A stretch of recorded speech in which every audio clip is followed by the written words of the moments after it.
हमें लक्ष्य गृह का अधिकार मिल गया है। 53 साल के बाद सिविल डिवीजन कोर्ट का यह फैसला सामने आया। मुस्लिम पक्ष ने भी दावा किया था। आपको बता दें, महाभारत कालीन का है लक्ष्य गृह ये इलाका पूरा, जिसे लेकर कोर्ट में मामला चल रहा था। और अब ये जानकारी मिल रही है कि एक बड़ी जीत बागपत में हिंदू पक्ष की यहां बड़ी जीत होती हुई नजर आई है। 53 साल के बाद ये ऐतिहासिक फैसला आया है।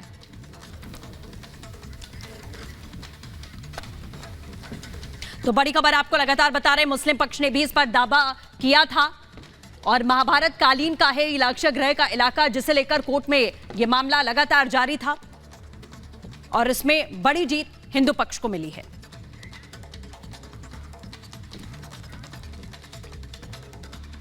और इस बीच आपको बता दें, राम जन्मभूमि ट्रस्ट के कोषाध्यक्ष की तरफ से मुस्लिम पक्ष से यह मांग की गई है कि वो मथुरा और काशी पर अपना दावा छोड़ दें, तो वो किसी भी मस्जिद पर अपना दावा नहीं करेंगे।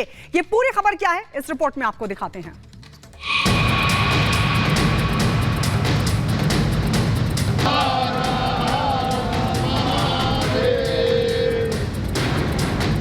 अयोध्या में भव्य राम मंदिर का निर्माण हो चुका है।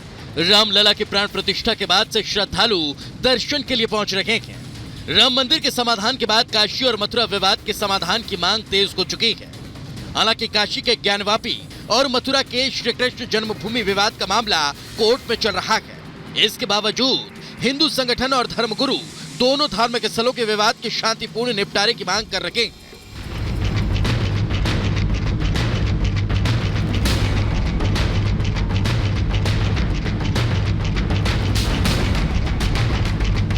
श्री राम जन्मभूमि ट्रस्ट के कोषाध्यक्ष गोविंद देवगिरी महाराज ने मुस्लिम पक्ष के दोनों धार्मिक स्थलों को हिंदू पक्ष को सौंपने की अपील की है। गोविंद देवगिरी महाराज का कहना है कि अगर मुस्लिम पक्ष काशी और मथुरा धार्मिक स्थलों से अपना कब्जा छोड़ देता है तो वे अन्य किसी मस्जिद को लेकर कभी विवाद नहीं करेंगे। इससे हमारे देश का शांतिपूर्ण सौहार्द भी बना रहेगा। 3 मंदिर मुक्त होने पर हम अन्य मंदिरों की ओर ध्यान देने की इच्छा भी नहीं करते हैं, क्योंकि हम लोगों को भविष्यकाल में जीना है, भूतकाल में नहीं जीना है। देश का भविष्य अच्छा होना चाहिए। इसलिए यदि समझदारी के साथ ये 3 मंदिर प्रेम से हम लोगों को मिल जाते हैं, हम सारी अन्य बातें भूल जाएं। वाराणसी के ज्ञानवापी तहखाने में कोर्ट के आदेश के बाद पूजा शुरू कर दी गई है। हालांकि मुस्लिम पक्ष इसे रोकने की लगातार गुहार लगा रहा है। मुस्लिम पक्ष मामले को लेकर सुप्रीम कोर्ट गया था, जहां से उसे हाई कोर्ट भेजा गया। अब मामले की सुनवाई हाई कोर्ट में होगी। मथुरा विवाद को लेकर भी कोर्ट में दोनों पक्ष खड़े हैं। हालांकि ज्ञानवापी के तहखाने में पूजा के आदेश और मथुरा विवाद को लेकर मुस्लिम विद्वान और धर्मगुरु भी लगातार सवाल खड़े कर रहे हैं। ये सरासर गलत फैसला है और आखिरी बात यह है कि नरेंद्र मोदी की सरकार जब तक अपनी खामोशी को तोड़ेगी नहीं और साफ तौर पे कहेगी नहीं कि हम प्लेसेस ऑफ वर्शिप एक्ट के ऊपर स्टैंड बाय करते हैं, ये पूरे तनाज़े चलते रहेंगे। आज तक मुल्क के अंदर ये नहीं हुआ कि कोई 20 करोड़ की अक़लियत मुल्क के अंदर ये ऐलान करे कि हमें कोर्ट के ऊपर इत्मीनान नहीं रह गया। हम पहली मर्तबा ये कह रहे हैं, कोई मामला मजहबी आएगा तो वहाँ अक़लियत को मजहब की बुनियाद के ऊपर उसके हक से महरूम कर दिया जाएगा। अयोध्या के बाद काशी और मथुरा को लेकर दोनों पक्ष कोर्ट में लड़ रहे हैं। हिंदू पक्ष इन दोनों के अलावा भी देश के कई मस्जिदों के मंदिर होने का दावा कर रहा है।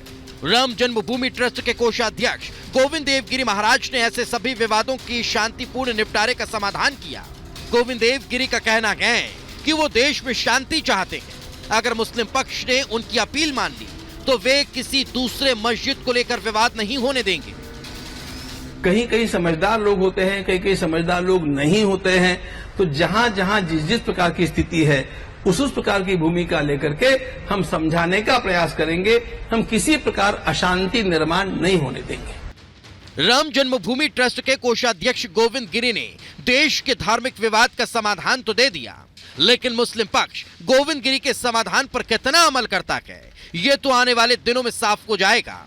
अगर काशी और मथुरा के विवाद का समाधान हो गया तो देश में हिंदू मुस्लिम तुष्टीकरण की सियासत के साथ सांप्रदायिक विवाद लगभग खत्म हो जाएगा और देश विकास और तरक्की की राह पर आगे बढ़ेगा। Bureau report, Republic Bharat.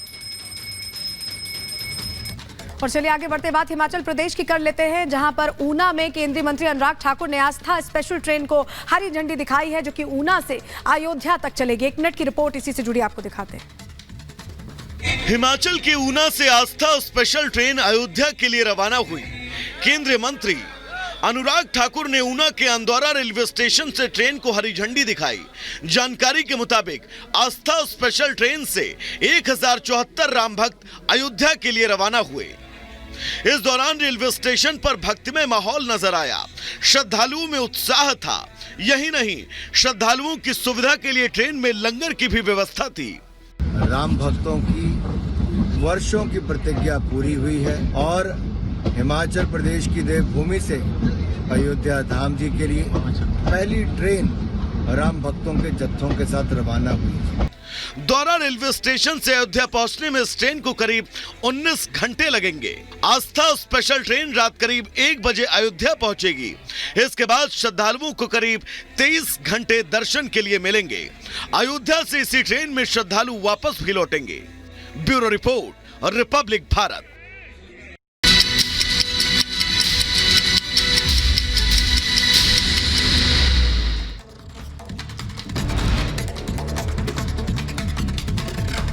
Gyanvapi मामले पर एक और अर्जी दायर की गई। वाराणसी कोर्ट में एएसआई सर्वे की मांग वाली अर्जी हिंदू पक्ष ने दाखिल की। बाकी तहखानों की भी जांच की मांग की गई है।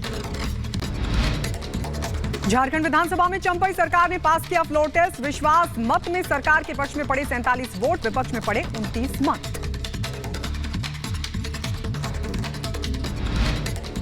झारखंड विधानसभा में बुलाया गया विशेष सत्र। आपको बता दें, राज्यपाल के अभिभाषण के साथ सत्र की शुरुआत हुई।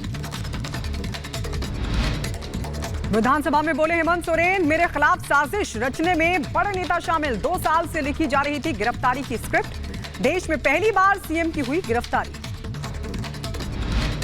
हेमंत सोरेन की याचिका पर 12 फरवरी को सुनवाई की जाएगी। झारखंड हाईकोर्ट ने सोरेन की अर्जी पर ईडी से मांगा जवाब। हेमंत ने गिरफ्तारी के खिलाफ अर्जी दी है। उत्तर प्रदेश विधानसभा में योगी सरकार का 6वां बजट। वित्त मंत्री सुरेश खन्ना ने 7.36 लाख करोड़ का महा बजट किया पेश। सीएम योगी भी रहे मौजूद। गरीबों, किसानों, युवाओं और महिलाओं पर रहा यूपी का बजट। मुंबई में भड़काऊ भाषण देने वाले मौलाना मुफ्ती सलमान अजहरी को गुजरात एटीएस ने दबोचा। गिरफ्तारी के बाद जमकर बवाल हुआ। सड़क पर उतरे मौलाना मुफ्ती सलमान अजहरी के समर्थक। पुलिस स्टेशन पर भी किया जमकर हंगामा। हालात पर काबू पाने के लिए पुलिस ने किया लाठीचार्ज। मुफ्ती अजहरी के समर्थकों के खिलाफ में मुंबई पुलिस ने दर्ज की एफआईआर। घाटकोपर थाने के बाहर प्रदर्शन के खिलाफ में एफआईआर दर्ज की गई। पंजाब के लुधियाना में एनसीबी का एक्शन। नारकोटिक्स कंट्रोल ब्यूरो के अधिकारियों ने भगोड़े ड्रग्स तस्कर सुरेंद्र कालरा के आवास पर चलाया जब्ती अभियान। यूपी के कानपुर देहात में रफ्तार का कहर देखा गया। बेकाबू कार पलटकर गहरे नाले में गिरी। हादसे में 6 लोगों की मौत, 2 लोग जख्मी हुए हैं। उत्तर प्रदेश के कुशीनगर में कोहरे के कारण हुआ हादसा। तेज रफ्तार कार ने ऑटो को मारी टक्कर। 4 की मौत, 4 जख्मी। आगे बढ़ेंगे। हिमाचल के किन्नौर में हादसा हुआ है। सतलुज नदी में गिरा वाहन। हादसे में 1 जख्मी, 2 लोग बुरी तरीके से लापता। तलाश लगातार जारी। मथुरा में बाल सुधार गृह में नाबालिग ने फांसी लगाकर की आत्महत्या। आपको बता दें, प्रेम प्रसंग से जुड़ा बताया जा रहा है मामला। मामले की जांच पड़ताल कर रही है पुलिस। दिल्ली पुलिस को बड़ी कामयाबी हाथ लगी है। पुलिस ने गैंगस्टर नीरज बवाना का शूटर एहसान अली को धर दबोचा है। आरोपी के पास से कई अवैध हथियार भी बरामद किए गए। महाराष्ट्र के नांदेड़ में मां और पिता पर अपने बेटी की हत्या का आरोप लगा है। पुलिस ने आरोपियों के खिलाफ दर्ज किया केस। दोनों लिए गए हिरासत में।